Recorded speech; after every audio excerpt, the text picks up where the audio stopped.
لیکن جب کوئی نوجوان کوئی اسٹوڈنٹ 15-20 سال کا بالغ ہونے کے بعد جب وہ شادی کرنے کی کوشش کرتا ہے تو اس کو معاشرے کی طرف سے بڑا پریشرائز کیا جاتا ہے، اس کے ماں باپ کرنے نہیں دیتے۔ معاشرے کی ایسی کی تیسی، سمجھ رہے ہیں نا؟ جو انجینئر صاحب کی زبان استعمال کروں گا، منجی نہ ٹھوک دینا معاشرے کی اس وقت تک کام بنتا نہیں۔ لیکن لڑکی جو ہے، ایک حدیث بھی ہے صحیح حدیث کے جس کا مفہوم کچھ ایسا ہے کہ اگر اس کا ولی بیچ میں شامل نہ ہو لڑکی کا تو وہ نکاح باطل ہوتا ہے۔ کیونکہ جو لڑکے یہ کام کرتے ہیں نا، لڑکیوں کو ورغلا کے جب ان سے نکاح کرتے ہیں، پیچھے باپ بھائی ہوتے نہیں ہیں، رزلٹ یہ نکلتا ہے کچھ دن چسکے لینے کے بعد، مزے اڑانے کے بعد چھوڑ دیتے ہیں۔ اچھا مفتی صاحب، تھوڑا موٹیویشن کے لیے نوجوانوں کی میں آپ سے پوچھ رہا ہوں کہ جب آپ نے دوسری شادی کی تب آپ کو کن مشکلات کا سامنا کرنا پڑا؟ مجھے ان مشکلات کا سامنا کرنا پڑا جو آپ تصور بھی نہیں کر سکتے۔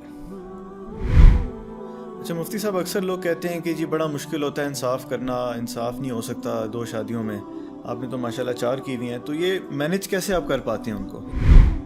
بہتر حل ہے کہ غنڈے بدماش بلاؤ یا پولیس والوں کو کچھ پیسے دو، مار کے طلاق نکلواؤ، تو اس میں بہت ساری عورتوں کی جان بھی آرام سے چھوٹ سکتی ہے جو مرد ظالم ہے۔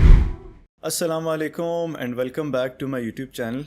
آج میں کراچی آیا ہوں اور بہت ہی خاص مہمان میرے ساتھ موجود ہیں، مفتی طارق مسعود صاحب۔ سب سے پہلے تو میں آپ کا بہت شکریہ ادا کرنا چاہتا ہوں کہ آپ نے اپنے قیمتی وقت میں سے وقت دیا۔ جزاکم اللہ۔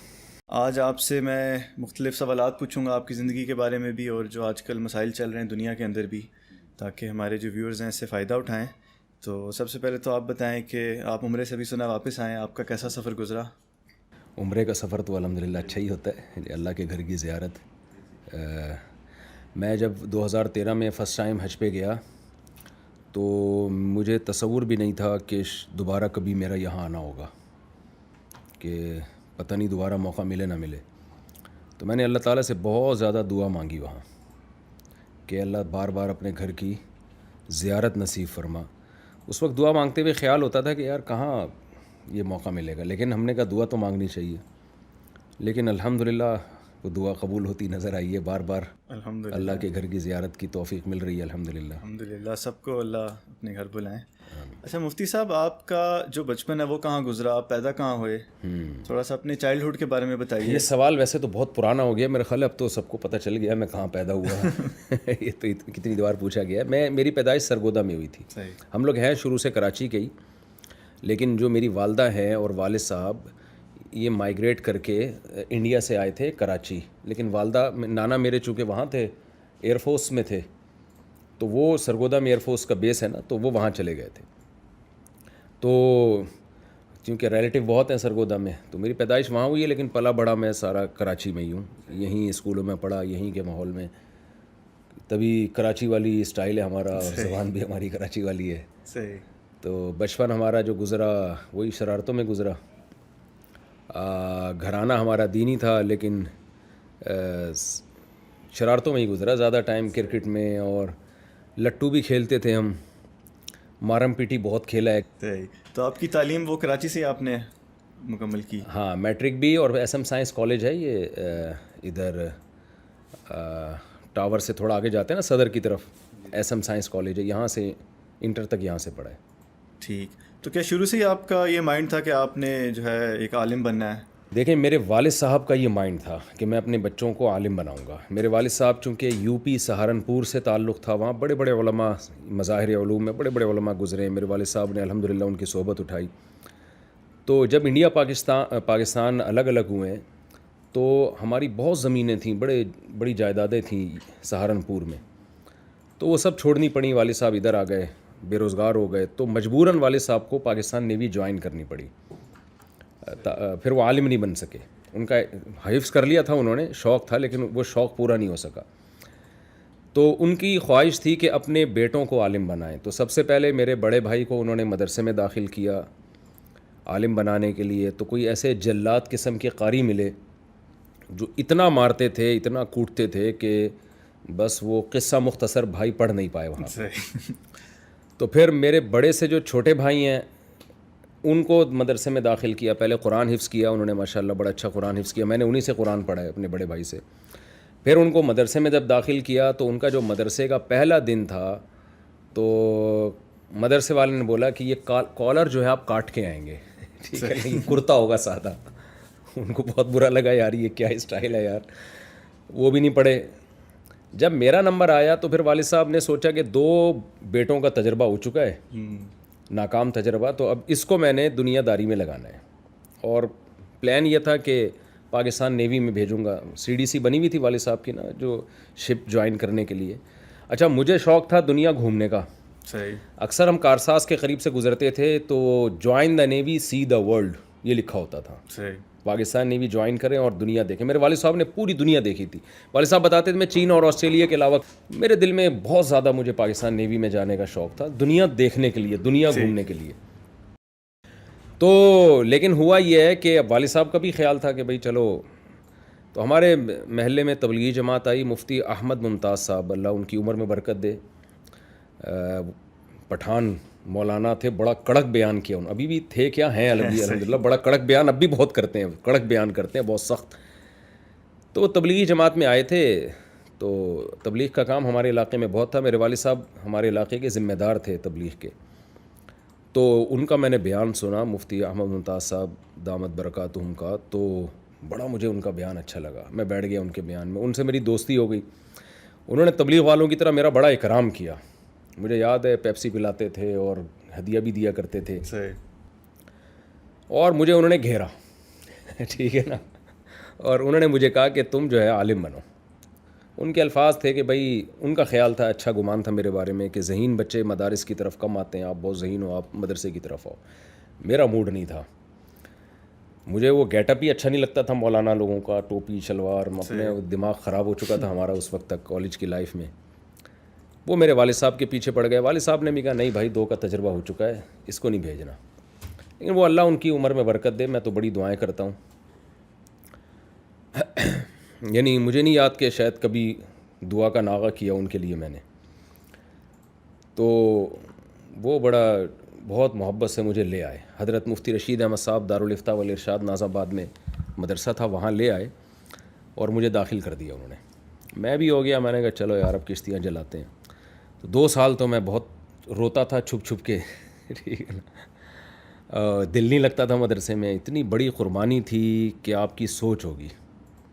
ساری دوستیاں چھوٹ گئیں, پڑھائی بہت ٹف تھی. ہم رات 11 بجے تک پڑھتے تھے. اسکول کالج کا ماحول تو آپ کو پتہ ہے, جا رہے ہیں کالج, جب ہم جاتے تھے نا تو ہر گولے گنڈے والا اور جتنے بھی خربوزے والے سب کو تھوڑا سا ٹچ کرتے ہوئے جاتے تھے.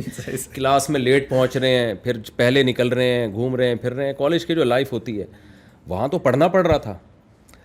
صبح ہم 4 بجے اڑ جاتے تھے. میں دیکھتا تھا طلبہ کو صبح فجر سے پہلے کتابیں لے کے بیٹھے ہوئے ہیں, تہجد بھی پڑھ رہے ہیں, پھر رات 11 بجے تک اسٹڈی, مطالعہ. بہت ٹف پڑھائی تھی ہماری. لیکن بس اللہ نے مجھے استقامت یہ دی. میں نے کہا بھائی ایک دفعہ آ گیا ہوں نا, اب میں واپس نہیں جاؤں گا. میں اب کشتیاں جلا دی ہیں میں نے, دل لگے نہ لگے, میری قبر بنے گی تو اب ادھر ہی بنے گی. یہ اللہ نے مجھے اس وقت جیسے 4 شادیوں پہ استقامت دی نا کہ کر کے چھوڑنی, ایسے ہی اللہ نے مجھے اس استقامت دی. اب یہاں سے واپس نہیں جانا. تو 1.5-2 سال کی تو بہت بہت ٹینشن ہوئی, دل نہیں لگتا تھا. آہستہ آہستہ آہستہ پھر دل لگنا شروع ہو گیا. الحمدللہ پڑھ لیے, وہاں سے فارغ ہوئے. پھر وہاں سے مفتی کا بھی کورس وہیں سے کیا. صحیح. تو حضرت مفتی ابوالبابا صاحب ہمارے افتاء کے استاذ.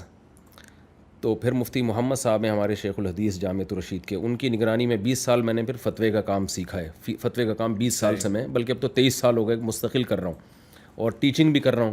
اچھا میں جس سال فارغ ہوا تو اگلے ہی سال سے الحمدللہ مجھے جامعۃ الرشید ہی میں ایز اے ٹیچر رکھ لیا گیا. یعنی میرا ایک دن بھی ضائع نہیں ہوا الحمدللہ. اس کا مجھے بہت فائدہ ہوا, اور جامعۃ الرشید کا یہ میرے اوپر بہت بڑا احسان ہے کہ ہمیں انہوں نے پڑھا کر سیدھا پھر جامعۃ الرشید ہی میں. تو جامعۃ الرشید کا جو پہلا دن ہے نا مدرسے کی ابتدا کا, وہی میری تدریس کا بھی پہلا دن ہے.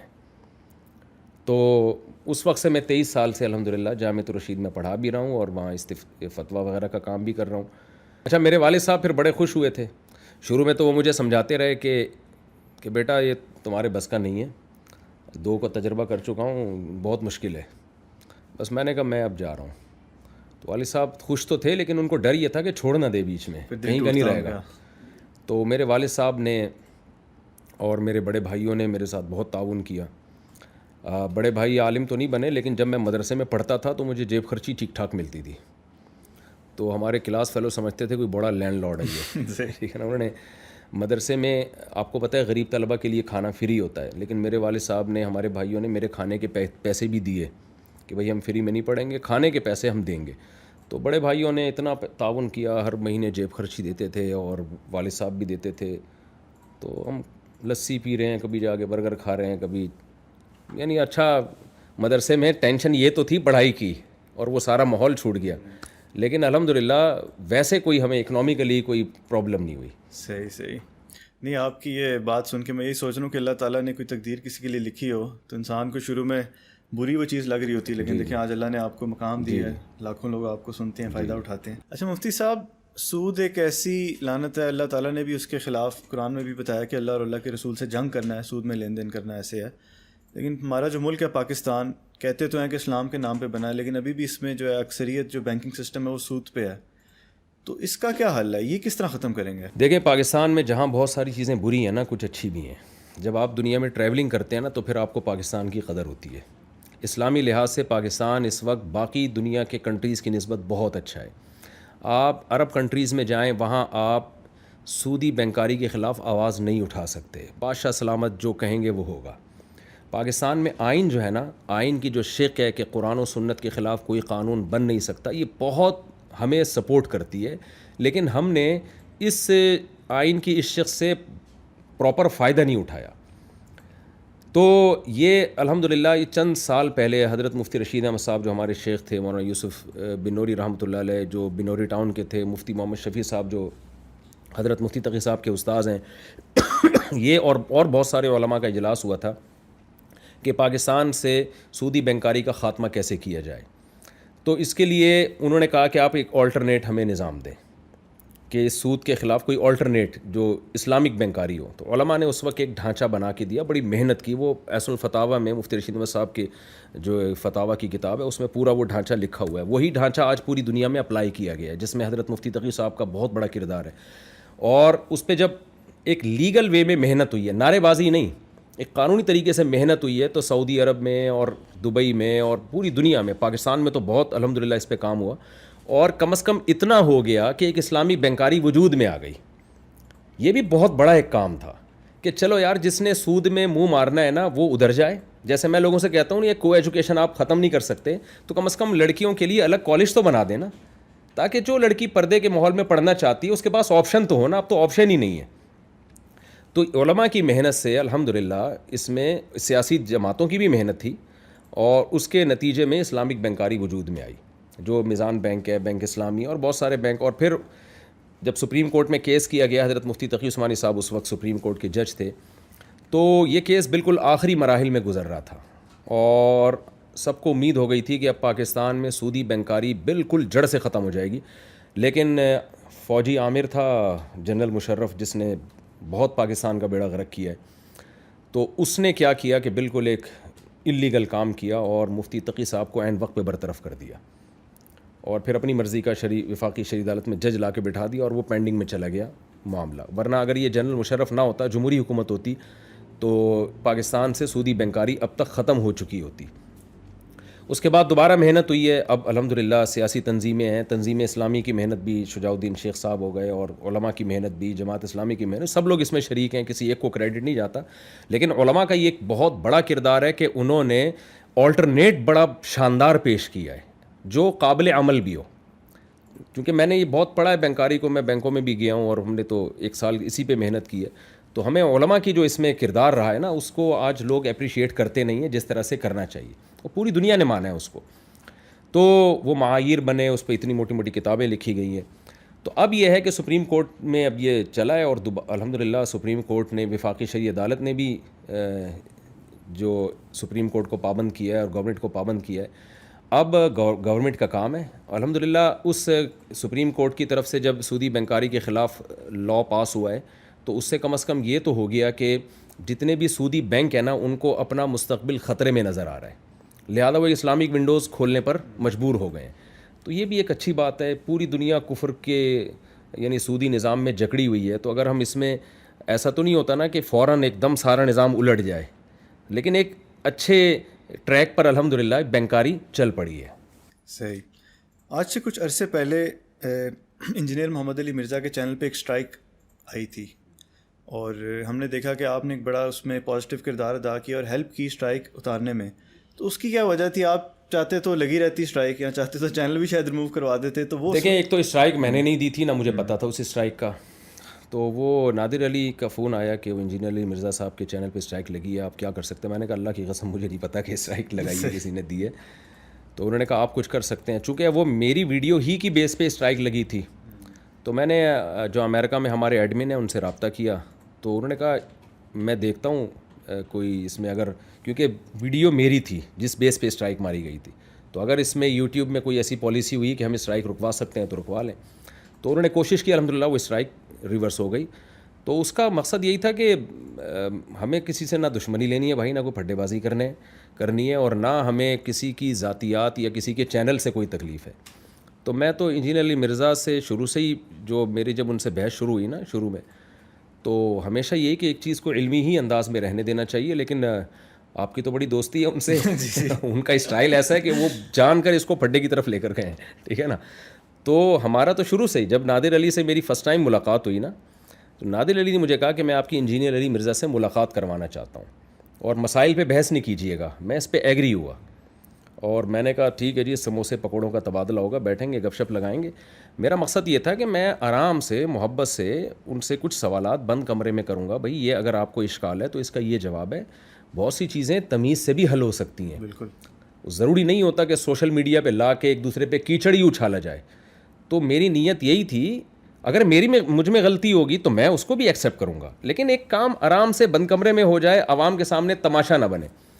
تو انہوں نے جب وہ پیغام پہنچایا تو انجینئر صاحب کا بالکل ہی ایک الگ سے ہی ریئیکشن آیا, کہ جو ان کا جو اسٹائل ہے, جس اسٹائل سے ریئیکشن آیا, تو وہ پھر کسی اور طرف معاملہ چلا گیا.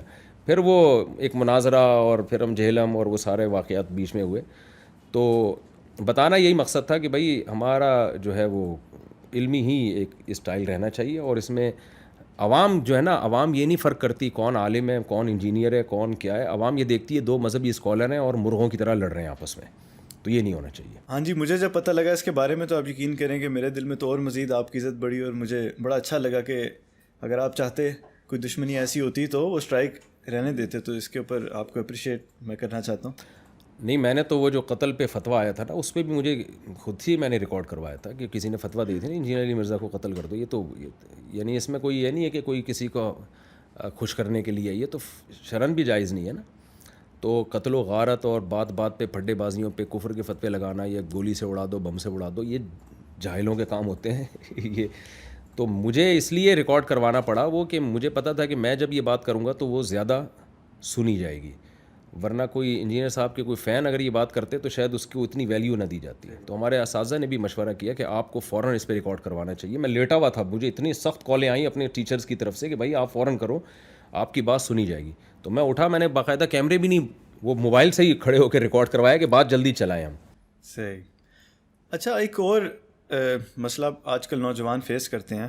آپ اکثر اپنی ویڈیوز میں شادی کو بہت پروموٹ کرتے ہیں کہ جلدی شادی کر لینی چاہیے اور زیادہ کر لینی چاہیے, لیکن جب کوئی نوجوان, کوئی اسٹوڈنٹ 15-20 سال کا بالغ ہونے کے بعد جب وہ شادی کرنے کی کوشش کرتا ہے تو اس کو معاشرے کی طرف سے بڑا پریشرائز کیا جاتا ہے, اس کے ماں باپ کرنے نہیں دیتے. تو اس صورتحال میں اگر وہ چھپ کے شادی کرتا ہے اپنے گھر والوں سے چھپا کے, تو وہ کیسا؟ معاشرے کی ایسی کی تیسی. سمجھ رہے ہیں نا, جو جائز کام ہو, سنت کام ہو, اس میں معاشرے کو جب تک آپ, جو انجینئر صاحب کی زبان استعمال کروں گا, منجی نہ ٹھوک دینا معاشرے کی, اس وقت تک کام بنتا نہیں ہے. معاشرے کو لفٹ نہیں کرائیں. یہ معاشرہ جب آپ زنا کرو گے, جب آپ لڑکوں سے بدفعلی کی طرف جاؤ گے, جب آپ ہینڈ پریکٹس کی طرف جاؤ گے, یہ معاشرہ کچھ نہیں کہے گا آپ کو.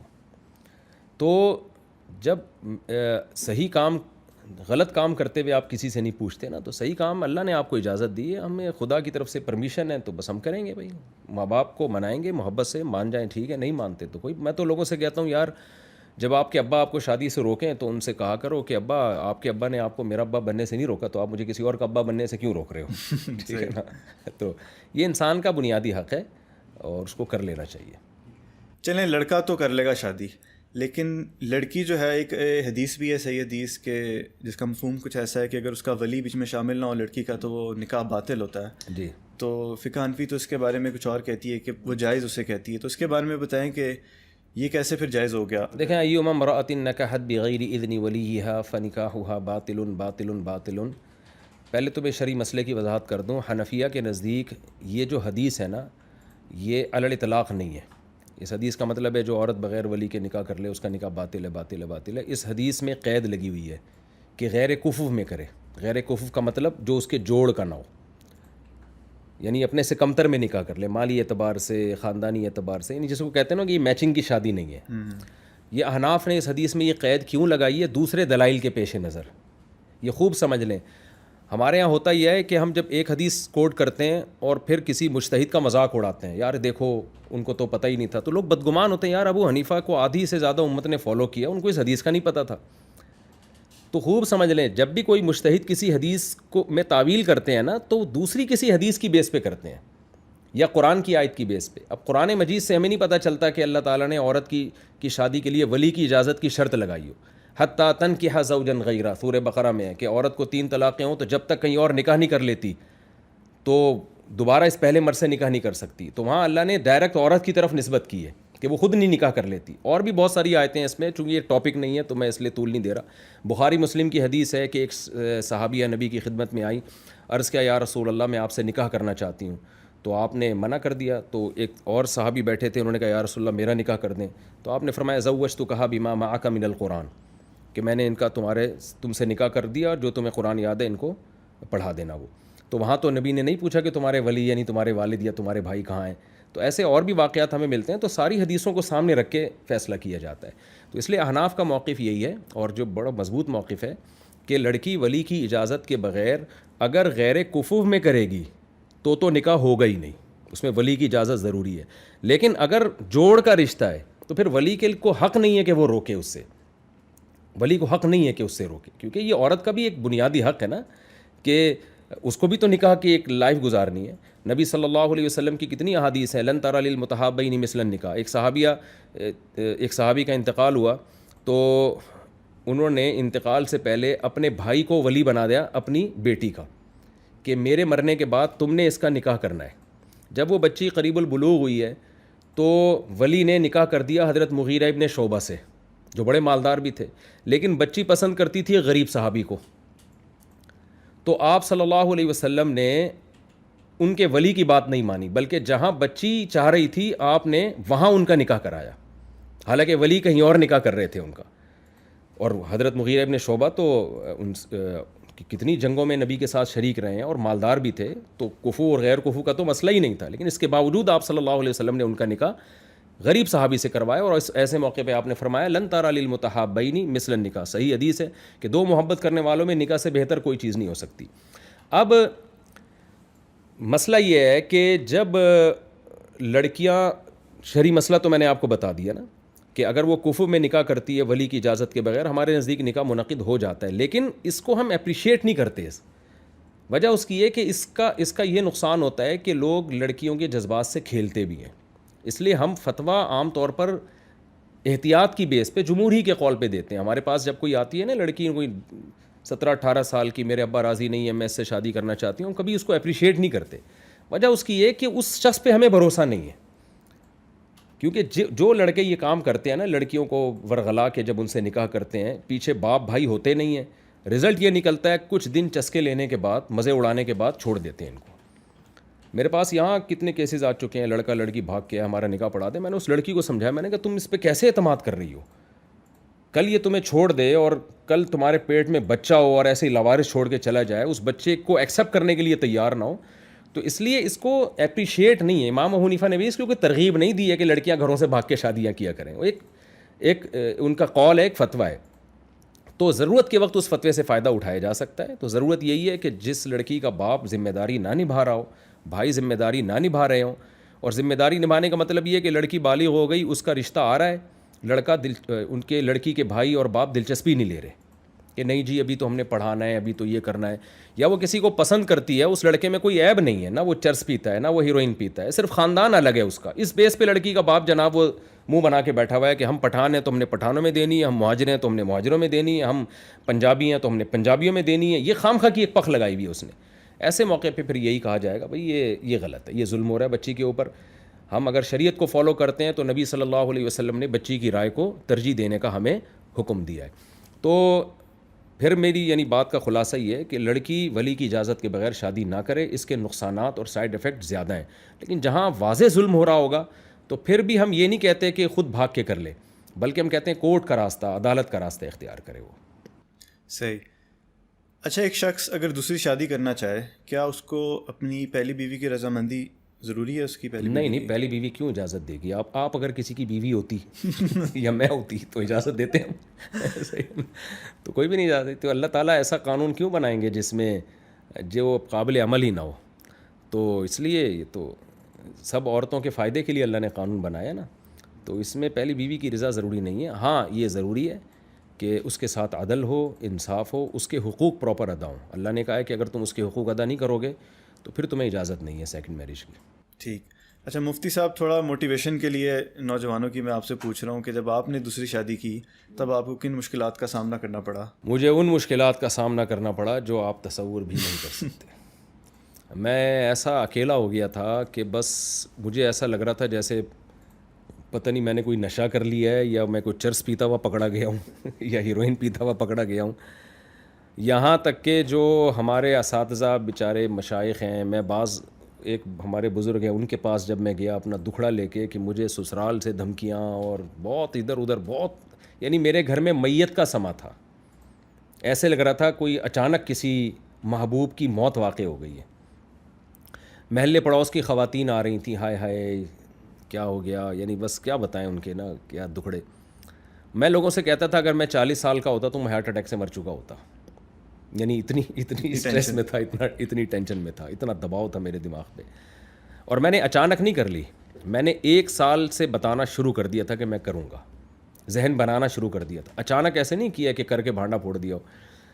1 سال سے میں سب کو سمجھا رہا تھا, سسرال کو بھی, دوستوں کو بھی, والدین کو, والدہ کو بھی, والد صاحب کا تو انتقال ہو چکا تھا, والدہ کو بھی. کبھی ان کے پاؤں پکڑتا جا کے, وہ پاؤں کھینچ لیتی, نا. اور ذہن سازی میں ہی لگا رہا ہوں. مجھے اندازہ ہو گیا کہ کوئی بھی نہیں کرنے دے گا آپ کو. تو مجھے اندازہ ہوا بھائی یہ کام بتا کے کرنے کا نہیں ہے, کر کے بتانے کا ہے. یہ لوگ کبھی نہیں مانیں گے. تو یہی ہوا, پھر کر کے بتا دیا ہم نے. پھر جو ریئیکشن ہونا تھا وہ ہوا. تو میں ایک واقعہ اکثر بیان میں بھی میں نے بتایا, میں اپنے ایک ٹیچر کے پاس گیا تو میں نے ان سے جا کے کہا کہ استاد جی دوسری شادی کی ہے, بہت دباؤ میں ہوں, میرے خاندان کو, سسرال کو ذرا سمجھائیں آپ. ایک دم وہ حیران ہوئے نا, ان کو یقین ہی نہیں آیا. اچھا میں بہت باریک سا تھا, 60 کلو یا 59 kg میرا وزن تھا. مجھے یوں کر کے دیکھ رہے ہیں اور کہہ رہے ہیں یار یہ کیا مذاق تو نہیں کر رہا ہے, اس نے دوسری شادی کی ہے. اب تو دیکھیں تھوڑا سا ذہن بن بھی گیا لوگوں کا, پہلے تو بالکل ذہن نہیں تھا. اس وقت تو یہ بہت ہی اچنبھے کی بات تھی.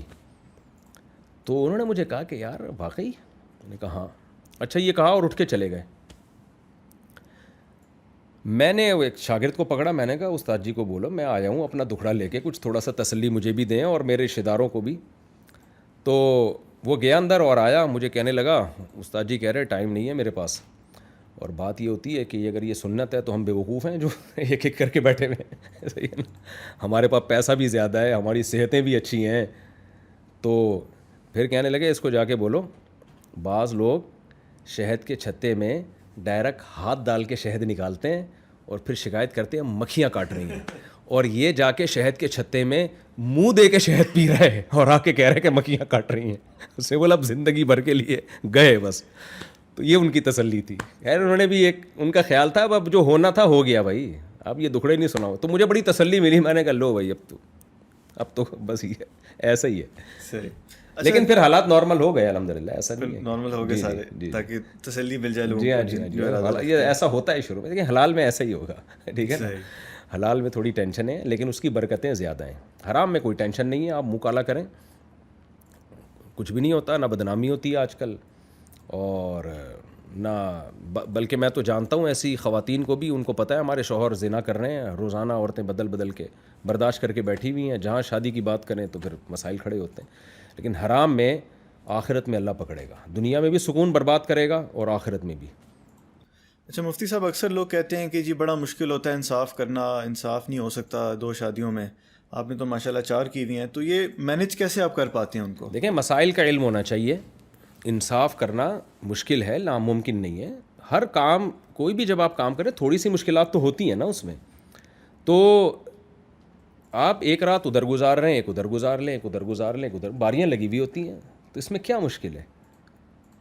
تو دوسری بات یہ کہ نان نفقہ جو ہے وہ آپ آج کل تو ظاہر ہے ایک لا بنا دیں بھائی اتنے دن گوشت، اتنے دن دال، اتنے دن سبزی، سب گھروں میں ایکول سسٹم بنائیں. اور جب اللہ تھوڑی مالی گنجائش دے تو پھر یہ عدل تو مشکل رہتا ہی نہیں ہے. جو مالدار لوگ ہیں نا ان کے لیے تو مسئلہ ہی نہیں ہے. وہ تو جب بیگم کہے میں نے گوشت کھانا ہے تو گوشت کھا لو بھائی، وہ کہے گی سبزی کھانا ہے تو جس کا جو دل چاہ رہا ہے وہ کھلا دیں. غریب آدمی کے لیے عدل تھوڑا سا مشکل ہے. وجہ اس کی ہے کہ وہ روزانہ گوشت نہیں پکا سکتا، تو وہ ایک لا بنا دے بھائی ہر بیوی کے گھر میں ہفتے میں ایک دن گوشت بنے گا اگر اس کی گنجائش کم ہے. تو باقی جس نے جو کھانا ہے زیادہ تر تو اسی پہ ہوگا نا، اسٹینڈرڈ پہ. تو اتنا مشکل نہیں ہے جتنا لوگوں نے بنا لیا. اگر بہت زیادہ مشکل ہوتا تو اللہ اس کی ترغیب نہ دیتے، نبی صلی اللہ علیہ وسلم کی سنت نہ بناتے. خود قرآن نے کہا ہے وَلَن تَسْتَطِيعُوا أَن تَعْدِلُوا بَيْنَ النِّسَاءِ وَلَوْ حَرَصْتُمْ فَلَا تَمِيلُوا كُلَّ الْمَيْلِ فَتَذَرُوهَا كَالْمُعَلَّقَةِ. اللہ نے کہہ دیا کہ 100% عدل تم نہیں کر سکتے، لہذا ایک طرف بہت زیادہ مائل نہ ہو جاؤ. یعنی کوشش کرو برابری کی، تھوڑی بہت اونچ نیچ ہو تو اللہ معاف کرنے والا ہے. اچھا، آپ نے اس کے اوپر ایک کتاب بھی لکھی ہے 4 شادیوں کے اوپر. وہ کتاب آپ نے کب لکھی اور اس وقت؟ وہ میں نے 2003 میں لکھنا شروع کی تھی، 2005 میں کمپلیٹ کر لی تھی میں نے. تو اس وقت آپ کر چکے تھے دوسری شادی؟ اس وقت میں تقریباً یعنی تقریباً کا مطلب بات چل رہی تھی میری ٹھیک ہے نا. یعنی میں سمجھتا ہوں 75% میں نے دوسری شادی سے پہلے کتاب لکھ دی تھی، اور دوسری شادی کے بعد پھر باقی میں نے بعد میں کمپلیٹ کی ہے. ڈیلے بھی اس لیے ہوئی کہ جب میں نے شادی کی تو جھگڑے اتنے شروع ہو گئے تھے پھڈے مڈے، مجھے کتاب کمپلیٹ کرنے کا موقع نہیں. لیکن وہ دوسری شادی کے بعد کتاب لکھنے کا کمپلیٹ کرنے کا فائدہ یہ ہوا کہ اپنے تجربے آ گئے اس میں، یعنی وہ پھر ایک اچھی کتاب بن گئی. آن لائن اویلیبل ہے کہیں پہ؟ ہاں، muftitarikmasood.com میری جو ویب سائٹ ہے اس پہ وہ پی ڈی ایف موجود ہے. بہت لوگوں نے پڑھی ہے اور بہتوں نے شادیاں بھی کی ہیں الحمدللہ، پٹے بھی ہیں اللہ کے فضل سے. بہت لوگوں نے اس شہد کے چتے میں منہ مارا. ہاں. اچھا مفتی صاحب، یہ 3 طلاقوں کا ایک بڑا مسئلہ ہے کہ جب بھی کوئی جھگڑا ہوتا ہے تو جذبات میں آ کے 3 طلاقیں دے دی جاتی ہیں، پھر بعد میں جا کے فتوے ڈھونڈتے ہیں اور مل بھی جاتے ہیں ان کو. اس کی کیا حقیقت ہے؟ اگر غصے میں آ کے یا پھر نشے میں ایون کوئی 3 طلاقیں دے دے؟ دیکھیں 3 طلاقیں 3 ہی ہوتی ہیں، یہ اہل حدیثوں نے شوشہ چھوڑا ہے. اور ابن تیمیہ رحمہ اللہ سے متاثر ہو کے 7ویں صدی میں ابن تیمیہ نے قول کیا تھا، اور وہ بھی اس لیے کیا تھا کہ کسی نے کہیں فتویٰ دے دیا تھا کہ جو 3 طلاقوں کو ایک کہتا ہے وہ کافر ہے. تو علامہ ابن تیمیہ رحمہ اللہ تعالیٰ جو تھے وہ اس میں ہوتا ہے نا ہر عمل کا ریئیکشن ہوتا ہے، تو ریئیکشن میں وہ ایک غلو میں چلے گئے. اب جس نے یہ فتویٰ دیا کہ 3 طلاقیں ایک ہوتی ہیں وہ کافر ہے، انہوں نے ایک طرف غلو کیا، اور ابن تیمیہ نے ان کے دفاع میں نا پھر وہ جیسے جب مناظرہ ہوتا ہے نا تو پھر آپ ایک غلو کی طرف چلے جاتے ہیں. تو علامہ ابن تیمیہ نے اس پہ بہت کچھ لکھ دیا کہ 3 ایک ہوتی ہیں. ابن تیمیہ سے متاثر ہوئے ان کے شاگرد ابن قیم، انہوں نے بھی اسی قول کو لیا. پھر ابن قیم کے شاگرد تھے علامہ ابن رجب، فقہ حنبلی کے بڑے عالم گزرے، ابن قیم بھی ابن تیمیہ بھی. تو ابن رجب حنبلی جو تھے انہوں نے بھی اسی قول کو لیا. بعد میں ابن رجب حنبلی کو خیال ہوا کہ یار یہ غلط ہے، اس میں ڈیپ میں جب جا کے دیکھا نا تو ان کو اندازہ ہوا کہ یہ کچھ بھی نہیں ہے. تو لہذا ابن رجب حنبلی نے پھر رجوع کیا اور اپنے استاذ ابن قیم اور ابن تیمیہ جو دادا استاذ ہیں ان دونوں کے فتوے کو غلط قرار دیا. اور ان کے یہ الفاظ ہیں وَعَلَمْ أَنَّهُ لَمْ يَثْبُتْ عَنْ أَحَدٍ مِّنَ الصَّحَابَةِ وَلَا مِنَ التَّابِعِينَ وَلَا مِنْ أَئِمَّةِ السَّلَفِ الْمُعْتَدِّ بِقَوْلِهِمْ فِي الْفَتَاوَى فِي الْحَلَالِ وَالْحَرَامِ شَيْءٌ صَرِيحٌ أَنَّ الطَّلَاقَ الثَّلَاثَ بَعْدَ الدُّخُولِ يُحْسَبُ وَاحِدَةً إِذَا سَبَقَ بِلَفْظٍ وَاحِدٍ. انہوں نے کہا کہ یہ پوری امت کا اجماعی مسئلہ ہے. کسی ایک صحابی سے، کسی ایک مستند تابعی سے یہ ثابت نہیں ہے کہ کسی نے رخصتی کے بعد 3 طلاقوں کو ایک کہا ہو. تو یہ بالکل ایک ابن تیمیہ سے بہت بڑی غلطی ہوئی ہے. اچھا، جب ابن رجب نے یہ کام کیا تو پھر وہ ابن تیمیہ کا قول ختم ہو گیا، کسی نے اس کو نہیں لیا، بلکہ علامہ ابن تیمیہ رحمہ اللہ کو اس وقت کی حکومت نے جیل میں بھی ڈال دیا کہ آپ ایک اجماعی امت کے خلاف ایک بات کیوں کر رہے ہیں. کہ کسی صحابی سے، واقعی کسی صحابی، میں نے تو کہ اس میں بہت میں نے اسٹڈی کی بعد میں جا کے، تو واقعی کسی صحابی سے نہیں ملتا کہ انہوں نے 3 طلاقوں کو ایک کہا ہو، یا کسی تابعی سے یا ائمہ اربعہ میں سے کسی سے یا کسی بھی مجتہد سے جو واقعی مجتہد ہوں. تو یہ بات کی ایک کسی نے شوشہ چھوڑا ہے اور وہ پھر مارکیٹ میں چل گیا. اس کے بعد جا کے یہ مسئلہ حنابلہ میں، کیونکہ وہ حنبلی تھے ابن تیمیہ، انہوں نے اس مسئلے میں امام احمد بن حنبل کی رائے سے بھی عدول کیا. تو اب نتیجہ نکلا کہ سب متفق ہو گئے. پھر یہ سعودی عرب میں محمد بن عبد الوہاب رحمہ اللہ کی تحریک چلی، جس میں بڑی مضبوط توحید پر اور وہ مزار پرستی انہوں نے ختم کی. تو ان کے بیٹے سے کسی نے سوال کیا کہ ہم نے سنا ہے کہ آپ نے کوئی نیا فقہ نکال لیا ہے. تو ان کا رسالہ میں نے پڑھا. انہوں نے کہا کہ ہم نے اگر نیا فقہ نکالا ہوتا نا تو ہم 3 طلاق کو 1 کہتے ہیں. ہم 3 طلاقوں کو 3 ہی کہتے ہیں. اصل میں وہ ابن تیمیہ سے بہت متاثر تھی, جو محمد بن عبد الوہاب ہے نا, تبھی عام طور پر ابن تیمیہ رحمہ اللہ کے فالوورز کو وہابی کہا جاتا ہے. اہل حدیث کو بھی لوگ وہابی اس لیے کہتے ہیں ابن تیمیہ کے فالوورز ہیں. دیوبندیوں کو بھی وہابی اس لیے کہتے ہیں کہ بدعت میں انہوں نے ابن تیمیہ ہی کی رائے کو, یعنی مزار پرستی کے خلاف جو رائے گئی ہے اس میں ابن تیمیہ ہی کی رائے کو ہم سب مانتے ہیں, یعنی ان کو صحیح سمجھتے ہیں. تو اب ہوا یہ کہ محمد بن عبد الوہاب کے جو بیٹے تھے نا, ان پر الزام لگا کہ یہ جو محمد بن عبد الوہاب آپ کے والد تھے, یہ تو ایک نیا فقہ نکالا انہوں نے اور ابن تیمیہ کی رائے کو فالو کر رہے ہیں. انہوں نے کہا بھائی ابن تیمیہ کو اگر ہم نے 100% لیا ہوتا تو ہم 3 طلاق کو 1 کہتے. تو ہم ابن تیمیہ کی رائے اجماع امت کے خلاف اور جو چاروں ائمہ ان کے خلاف رائے کو نہیں لیتے, لہٰذا ہم نے کوئی 5واں فقہ نہیں نکالا ہے. ہم وہی حنابلہ ہی ہیں جو فقہ حنبلی کو فالو کرتے ہیں اور باقیوں کو بھی ہم ٹھیک سمجھتے ہیں. اس کے بعد پھر یہ مسئلہ سعودی عرب کے سارے علماء میں وہی 3 ہی ہوتی ہیں. ہوا یہ کہ 80 کی دہائی میں نا سعودی عرب میں ایک بڑے مشہور عالم گزرے ہیں, شیخ بن باز رحمہ اللہ تعالیٰ. بہت متدین, بڑے پرہیزگار عالم تھے, نابینا تھے. انہوں نے پھر ابن تیمیہ کی رائے پہ فتویٰ دینا شروع کیا. اب اس کا بڑا نقصان ہونا شروع ہوا. جب ابن تیمیہ کی رائے پہ فتویٰ دیا نا تو سعودی عرب میں علماء نے ان کی بہت مخالفت کی. ان کے جو شیخ تھے, استاذ تھے, ان کے فتوے میں نے انٹرنیٹ پر پڑھے ہیں. انہوں نے کہا کہ بن باز سے اس مسئلے میں فتویٰ لینا جائز نہیں ہے. بہت سخت مخالفت کی.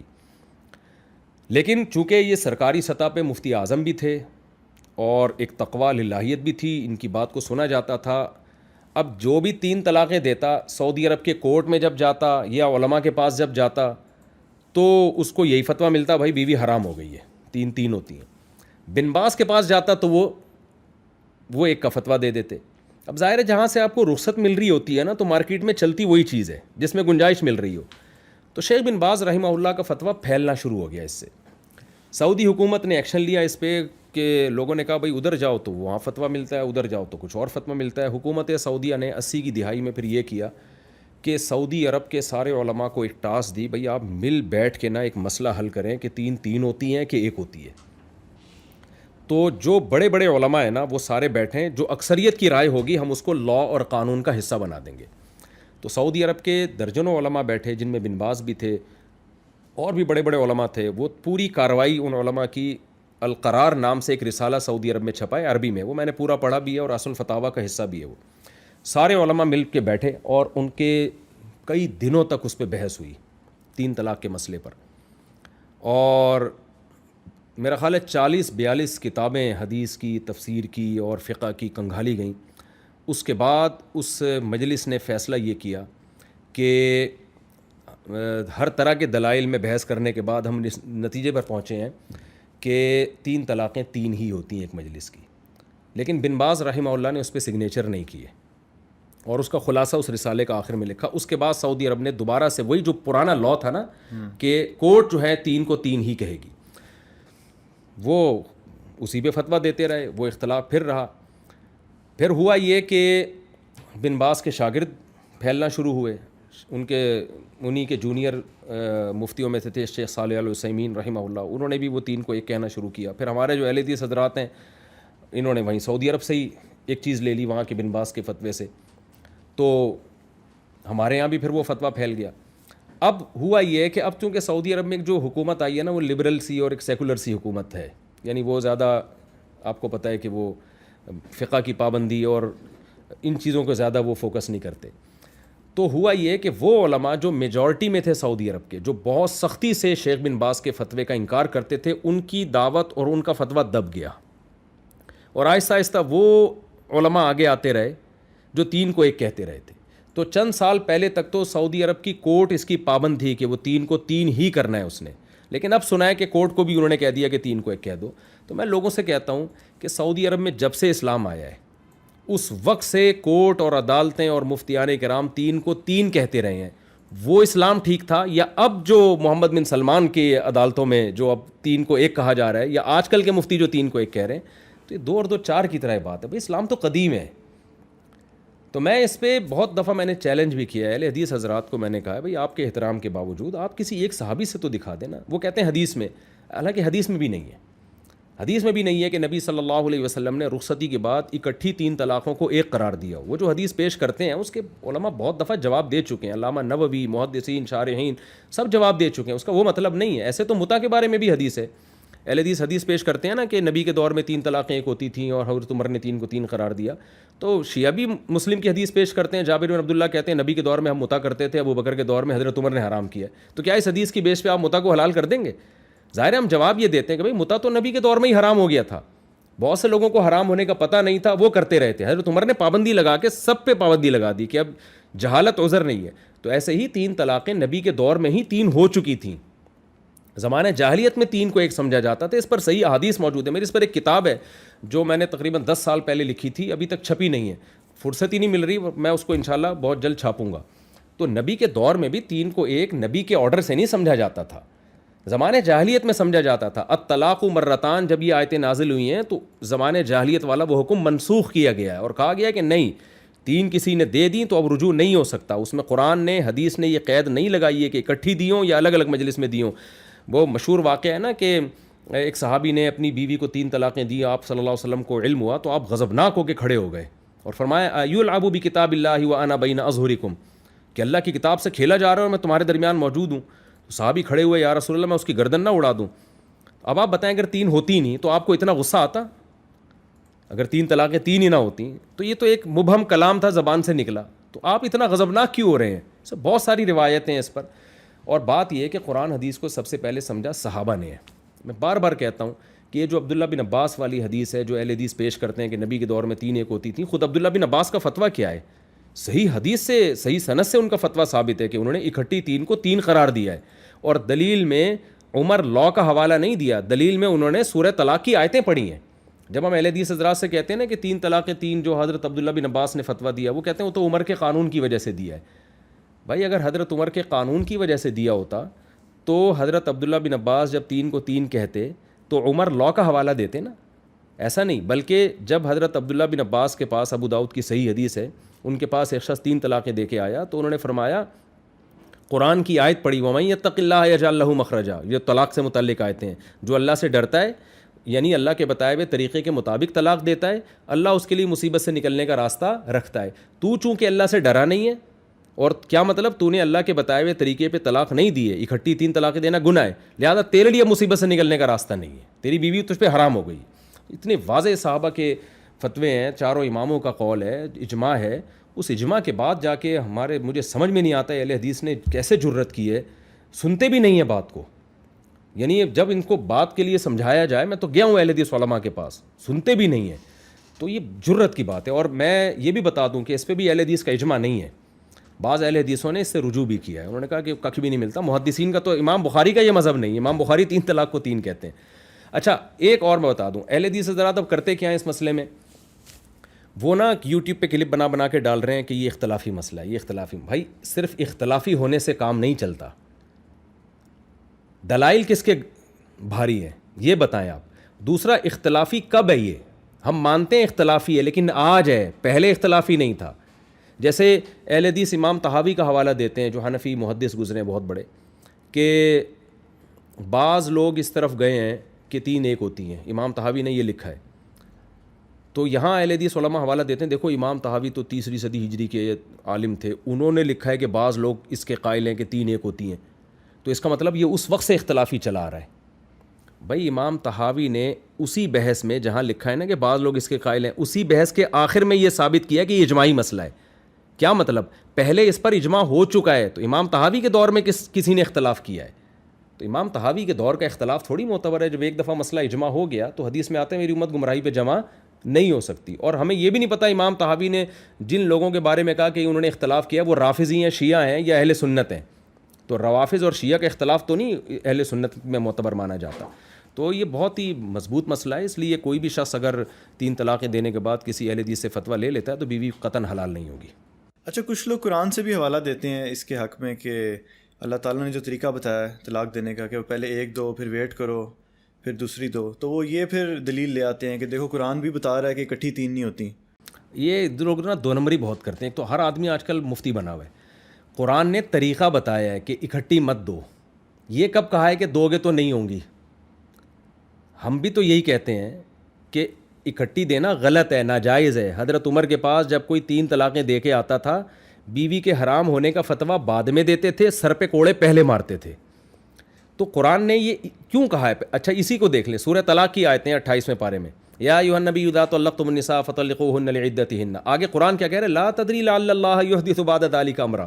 اکٹھی مت دو, تمہیں پتہ نہیں اللہ شاید جوڑ کی صورت پیدا کر دے. اس سے صاف پتہ چل رہا ہے کہ اللہ اکٹھی دینے کو منع اس لیے کر رہا ہے کہ بھائی جوڑ کی صورت ہی ختم ہو جائے گی, تھوڑا اپنے لیے آپشن تو رکھو نا دینے کے لیے. تو یہ خود تھوڑی سی بھی سینس ہونا, خود قرآن کی اس آیت سے ہی پتہ چل جاتا ہے کہ 3 ہی ہوتی ہیں, تبھی اللہ منع کر رہا ہے. اگر 3 اکٹھی 3 نہیں ہوتی تو اللہ منع کیوں کرتا؟ تو زبان سے نکلے ہوئے الفاظ ہیں, کچھ بھی نہیں ہوتا اس سے. تو منع اس لیے کیا جا رہا ہے, نبی غضبناک اس لیے 3 طلاقیں دینے پر ہو رہے ہیں کہ اس سے گھر ٹوٹ جاتے ہیں, آپ کے پاس واپسی کا آپشن بچتا نہیں ہے, اس لیے منع کیا جا رہا ہے. اچھا اگر کوئی شخص نشے کی حالت میں دے دیتا ہے تو وہ یہ جسٹیفیکیشن دے سکتا ہے کہ میں اپنی نارمل اسٹیٹ میں نہیں ہوں, تو کیا تب بھی 3 ہی مانی جائیں گی؟ ہاں, طلاق اگر نشہ خود کسی نے کیا ہے نا تو طلاق واقع ہو جاتی ہے. یہاں بعض لوگ ایک اشکال کرتے ہیں کہ جی وہ کفر بھی نشے میں نہیں ہوتا ہے بھائی, یعنی اگر آپ کا دماغ کام نہیں کر رہا, یعنی نشے میں ہو آپ اور کلمہ کفر زبان سے کہہ دو تو کفر بھی نہیں ہوتا, تو طلاق تو کفر سے کم درجے کی چیز ہے. دیکھیں نبی صلی اللہ علیہ وسلم کی صحیح حدیث ہے, ثلاث جدہن جد وہزلہن جد. 3 چیزیں ایسی ہیں جن کی حقیقت بھی حقیقت اور مزاح بھی حقیقت. اب جن میں آپ نے فرمائے طلاق بھی ہے. اب دیکھیں جو آدمی مذاق میں طلاق دے رہا ہو اس کا دل طلاق دینے پر ایگری نہیں ہوتا, صرف اس کی زبان سے الفاظ نکلتے ہیں. اس سے پتہ چلتا ہے کہ اس حدیث سے, صحیح حدیث سے, کہ طلاق میں شریعت نے زبان پہ مدار رکھا ہے. زبان ایک آلہ ہے, دل کی نیت کا اس میں اعتبار نہیں ہے.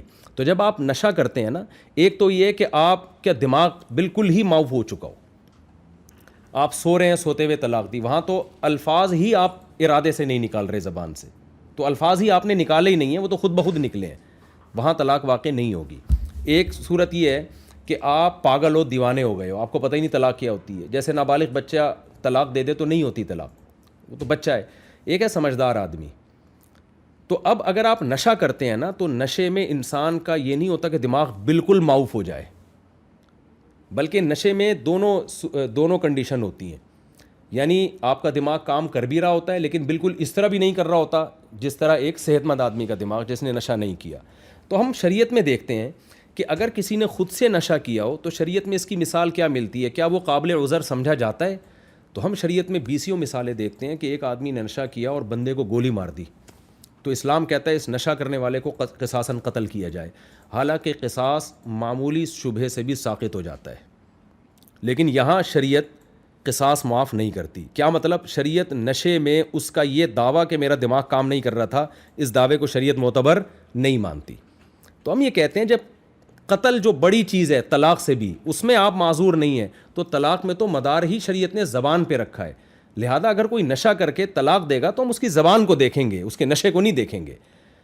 ہاں یہ ضرور ہے کہ نشہ کسی نے کروا دیا زبردستی, اس کا قصور نہیں تھا, غلطی سے, یا اس نے کوئی دوا ایسی کھائی جس کا کھانا اس کے لیے حلال تھا, اس میں نشہ تھا, پھر دماغ کام نہیں کر رہا تھا, پھر اگر یہ طلاق دے گا تو طلاق واقع نہیں ہوگی. کیونکہ نشے میں 2 پہلو ہیں, 2 پہلو ہیں. ایک پہلو یہ ہے کہ دماغ کام کر رہا ہے, ایک پہلو ہے کہ کام نہیں کر رہا. تو ہم کہتے ہیں جب خود نشہ کیا ہے تو اس پہلو کو ترجیح دیں گے جس میں اس کو سزا ملے, اور کسی اور نے نشہ کیا ہے تو اس پہلو کو ترجیح دی جائے گی جس میں اس کو سزا نہ ملے. یہاں ایک سوال لوگ کرتے ہیں کہ اس کی بیوی کا کیا قصور ہے, پی کے تو یہ آیا تھا, طلاقیں تو اس نے نکالی ہیں, بیوی کو سزا کیوں دی جا رہی ہے بھائی اس کے نشے کی؟ دیکھیں طلاق میں شریعت نے, میں نے بتایا نا یہ جو صحیح حدیث ہے, کہ مرد کی زبان کا اعتبار ہے, اس کا اعتبار نہیں ہوتا کہ بیوی کا فائدہ ہو رہا ہے یا نقصان ہو رہا ہے. ایک آدمی بیٹھے بیٹھے بیوی کو 3 طلاقیں دے دیتا ہے تو اس میں بھی تو بیوی کا کوئی قصور نہیں ہے نا, لیکن شریعت مانتی ہے کہ نہیں مانتی؟ تو قانون جو اسلام نے بنایا ہے وہ بنایا کہ بھئی طلاق میں ریورس گیئر نہیں ہے, سوچ سمجھ کے بولو.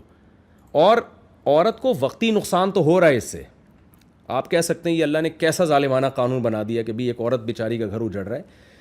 ایک بات تو یہ ہے کہ یہ طلاق کے جو احکام جس شریعت میں نازل ہوئے ہیں نا, اس میں تعدد زوجات بھی ہے, زیادہ بیویاں. صحابہ کے دور میں جب کسی عورت کو طلاق ہوتی تھی تو اس طرح رولتی نہیں تھی جیسی ہماری سوسائٹی میں, 20 رشتے اس کے لیے ہوتے تھے.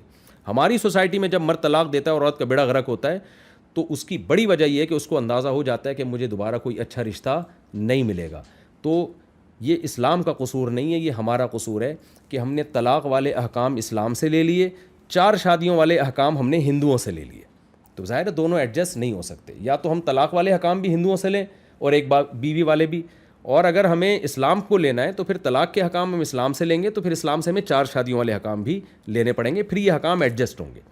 تو طلاق میں یہ نہیں دیکھا جاتا کہ عورت کا نقصان ہو رہا ہے یا فائدہ ہو رہا ہے، ایک بات. دوسری بات یہ کہ وقتی نقصان تو عورت کا ہوتا ہے، لیکن دائمی طور پہ عورت کو فائدہ ہوتا ہے. اکثر لوگ جذبات میں یا نشے میں نا شراب پی کے بیویوں کو طلاق دیتے ہیں، میرے پاس آتے ہیں کہ بیوی کا کیا قصور ہے. عورت کہہ رہی ہوتی ہے میرا کیا قصور ہے، نشہ تو اس نے کیا تھا. میں ان سے کہتا ہوں دیکھیں آپ کو ابھی تو غم ہو رہا ہے کہ اس نے مجھے چھوڑ دیا اور نقصان ہو رہا ہے، لیکن کل یہ نشے میں چاقو بھی مار سکتا ہے آپ کو. جو طلاق دے سکتا ہے نا وہ چاقو بھی مار سکتا ہے، چھری بھی مار سکتا ہے، بندوق بھی مار سکتا ہے. آپ اسلام کا شکر ادا کریں کہ اس عذاب سے اسلام نے آپ کی جان چھڑا دی ہے. کیونکہ نشے کا ہم دیکھ یورپ میں نہیں ہوتا، کتنی پابندیاں ہیں وہاں، نشہ اتنی الکوہول ہے. مجھے ابھی میں عمرے پہ جا رہا تھا تو کو پائلٹ تھوڑی دیر کے لیے مجھ سے ملنے کے لیے آئے، گپ شپ لگائی. میں نے کہا آپ نے تو بڑی دنیا میں ٹریولنگ کی ہے، کبھی جہاز تباہ ہوتے دیکھا؟ انہوں نے کہا امریکہ میں ایک ہوا تھا جہاز تباہ ان کے کسی ریلیٹیو کے ساتھ. میں نے کہا کیسے؟ کہنا زیادہ پی لی تھی پائلٹ نے. ٹھیک ہے. تو حالانکہ اتنی وہاں نگرانی ہوتی ہے پائلٹ کی، پھر بھی ہو جاتے ہیں واقعات. تو جب وہ پائلٹ زیادہ پی کے پورے پائلٹ کیا ہوا تھا جب ہوا میرا اپنا طرزیہ ہے، جہاز ایسے تباہ ہوا کہ پائلٹ نے زیادہ پی، پائلٹ الٹا ہو گیا. وہ سمجھا کہ میں سیدھا ہوں، تو اس نے شاید جہاز کو سیدھا کرنے کی کوشش کی اور سارے الٹے ہو گئے. تو نشہ اتنی غلیظ چیز ہے کہ یہ قتل کروا دیتا ہے. تو اگر طلاق کروا رہا ہے تو یہ عورت کی جان چھڑوا رہا ہے اس سے، تو اس کے دیر پا فائدے ہوتے ہیں. اور یہ جو نشے کے بات کہتے ہیں نا کہ ہمیں ہوش نہیں تھا تو ہماری طلاق ہو کیسے گئی، میں ان سے کہتا ہوں تم اپنی ماں کو کیوں نہیں دی طلاق، بہن کو کیوں نہیں دی؟ نشے میں تمہیں اتنا ہوش تھا کہ یہ میری بیوی ہے اور طلاق کا مطلب بھی تم جانتے تھے، تبھی تم نے دی ہے. یہ ایسے کبھی نشے میں لوگ پاگل نہیں ہو جاتے کہ جی وہ والدہ کو طلاق دے رہے ہوں جا کے یا بہن کو طلاق دے رہے ہوں. ان کی کھوپڑی کام کر رہی ہوتی ہے، یہ بیوی کو دے رہے ہوتے ہیں. تو یہ بہت مضبوط موقف ہے احناف کا کہ نشہ اگر آپ نے خود کیا ہے اور طلاق زبان سے نکالی ہے تو ڈیورس واقع ہو جائے گی. ٹھیک، اسی سے ایک اور سوال. اچھا یہاں میں ایک بات بتا دوں نا، آپ مجھے بتائیں جو کہتے ہیں طلاق نہیں ہوتی، اگر وہ نشے میں چاقو مار دیتا تو کیا سزا ملتی؟ اس کو ملنی چاہیے تھی. 100% ملتی سزا. یورپ میں نہیں ملتی، ان کے ہاں نشہ عذر نہیں ہے، ہمارے ہاں نشہ، ان کے ہاں نشہ عذر ہے، ہمارے ہاں نشہ عذر نہیں ہے اسلام میں. اگر آپ گاڑی ڈرائیو کر رہے تھے اور آپ نے نشے میں کسی کے اوپر گاڑی چڑھا دی تو آپ کو دیت دینی پڑے گی. وہاں نہیں ہے، یورپ میں نہیں ہے. ہمارے ایک دوست لندن میں، انہوں نے کہا کہ ایک انگریز نے پی ہوئی تھی، نکلا باہر، ایک خاتون کو مکہ مار کے دانت توڑ دیے اس کے. تو کوئی اس پہ کوئی بڑا کیس نہیں بنا کیونکہ پی ہوئی تھی. اسلام ہوتا تو دانت کے بدلے دانت دینے پڑتے. تو اس سے صاف پتہ چلتا ہے بھائی اگر آپ نے نشہ خود کیا ہے نا تو آپ ذمہ دار ہو. علماء نے بڑی پیاری بات لکھی ہے، فقہاء کرام نے، کہ اگر کوئی نشے میں طلاق دینے کے بعد کہتا ہے کہ میرا دماغ کام نہیں کر رہا تھا، میں مجبور تھا، تو اس سے کہا جائے گا کہ شراب پینے پر تو مجبور نہیں تھا نا. جیسے کوئی کسی کو قتل کر دے اور کہے کہ میں تو نشے میں تھا، تو بھائی آپ نشے میں تھے تو یہ تو آپ خود آئے ہیں نا، آپ اپنے تمام افعال کے اب خود ذمہ دار ہو، طلاق کے بھی، قتل کے بھی، ہر چیز کے آپ خود ذمہ دار ہو. اچھا ایک اور سوال میرے ذہن میں آیا اسی گفتگو سے کہ طلاق کے اوپر ہم بات کر رہے ہیں. میں نے ایک جگہ پہ سنا ہے کہ فقہ حنفی کے اندر زبردستی اگر کسی سے طلاق دی جائے تو وہ ہو جاتی ہے، لیکن اللہ تعالیٰ تو قرآن میں کہتا ہے کہ زبردستی اگر آپ کو جان کا معاملہ ہو تو آپ کفر بھی بول سکتے ہیں، لیکن اس کی آپ کو ہوگا نہیں. یہ بھی بڑا ایک سوال ہے. دیکھیں زبردستی طلاق جب زبان سے دی جائے نا تو طلاق واقع ہو جاتی ہے. اس کو کفر پہ قیاس کرنا یہ بڑی عجیب بات ہے. کفر کا تعلق زبان سے نہیں ہے، دل سے ہے. منافق زبان سے صبح و شام کہتے تھے ہم مسلمان ہیں، کیا اسلام نے ان کو مسلمان مان لیا؟ اوپر سے تو مانا ہے، اندر سے تو نہیں مانا نا. اللہ ان کو جہنم کے سب سے نچلے طبقے میں ہمیشہ رکھے گا، سارے کافروں والے حکام کرے گا. وجہ کیا ہے کہ دل میں نہیں تھا. جبکہ طلاق جو ہے نا، زبان اس کے لیے آلہ ہے، اس کا تعلق زبان سے ہے، دل سے نہیں ہے.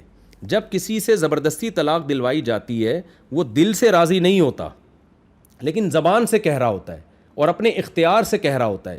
یہ جو ہم کہتے ہیں نا مجبور ہے، مجبور تو ہے لیکن ایسا مجبور نہیں ہے کہ نہ چاہتے ہوئے اس کی زبان سے طلاق کے الفاظ نکل رہے ہیں. کیوں؟ وہ اس وقت بڑا ذہین ہوتا ہے، اس کے پاس 2 اختیار ہوتے ہیں، ایک یہ کہ جان اور ایک طرف بیوی. تو وہ اپنی مرضی سے اپنے اختیار سے دو بڑی مصیبتوں میں سے ایک مصیبت کو اختیار کرتا ہے. وہ کہتا ہے بیوی کو چھوڑنا بھی ایک مصیبت ہے اور جان سے ہاتھ دھونا بھی ایک مصیبت ہے. تو پراپر اپنے اختیار سے وہ کہتا ہے بیوی کو چھوڑ دیتا ہوں میں, اپنی جان بچا لیتا ہوں. تو آپ کس دلیل کی بیس پہ آپ کہتے ہو کہ اس کی طلاق واقع نہیں ہوتی؟ اس نے دو بڑی مصیبتوں میں سے اپنے آپ کو ایک چھوٹی مصیبت میں, یعنی بیوی کے بجائے اس نے اپنی جان کو ترجیح دی ہے. اور اس کی دلیل صحیح حدیث ہے, ثلاث جدہن جد وہزلہن جد. آپ صلی اللہ علیہ وسلم نے فرمایا کہ تین چیزیں ایسی ہیں جن میں حقیقت بھی حقیقت, مذاق بھی حقیقت. تو مذاق کا مطلب کیا ہے؟ مذاق کرنے والا دل سے طلاق دینے پہ راضی نہیں ہوتا, وہ تو یار میں تو مذاق کر رہا ہوں, اور واقعی مذاق ہی کر رہا ہوتا ہے, لیکن زبان پہ. تو ہم کہتے ہیں طلاق کا مدار زبان پر ہے. تلفظ اگر آپ اپنے ارادے سے کریں گے تو طلاق واقع ہوگی. ہاں, زبان سے تلفظ ہی اپنے ارادے سے نہیں کیا, سو رہے تھے آپ یا کوئی دماغی چوٹ تھی جس میں آپ کا دماغ ہی کام نہیں کر رہا تھا, تو یہاں تو آپ نے زبان سے الفاظ ہی اپنے ارادے سے نہیں نکالے. اور یہ جو لوگ کہتے ہیں نا احناف کے اس مسئلے کے خلاف حدیث ہے, تو کوئی حدیث بھی نہیں ہے جس میں پتہ چلتا ہو کہ جبری طلاق واقع نہیں ہوتی. ایسی کوئی ضعیف روایت بھی نہیں ہے ہمارے پاس, بلکہ اس بارے میں حسن روایت موجود ہے کہ ایک صحابی کو ایک شخص نے چاقو لے کے ان کے سینے پہ سوار ہو گیا اور کہا کہ بیوی کو طلاق دو. اس حدیث کی سند پہ کلام ہے, لیکن درجہ حسن تک ہے یہ حدیث. تو ان صحابی نے دے دی. پھر بعد میں نبی کے پاس یہ کیس آیا تو آپ نے فرمایا لا خیلۃ فی الطلاق, طلاق میں ریورس نہیں ہے, جب زبان سے دے دی تو ہو گئی طلاق. وہ تو ہمارے پاس تو پھر بھی ایک روایت ہے اس میں. جو لوگ کہتے ہیں جبری طلاق واقع نہیں ہوتی, ان کے پاس تو کوئی روایت اس بارے میں موجود نہیں ہے. تو یہ ضرور ہے کہ لوگ کہتے ہیں بیوی کا کیا قصور ہے. بھائی ایک آدمی آپ کے گولی مار دیتا ہے, بندہ مر گیا, تو بندے کا کیا قصور ہے؟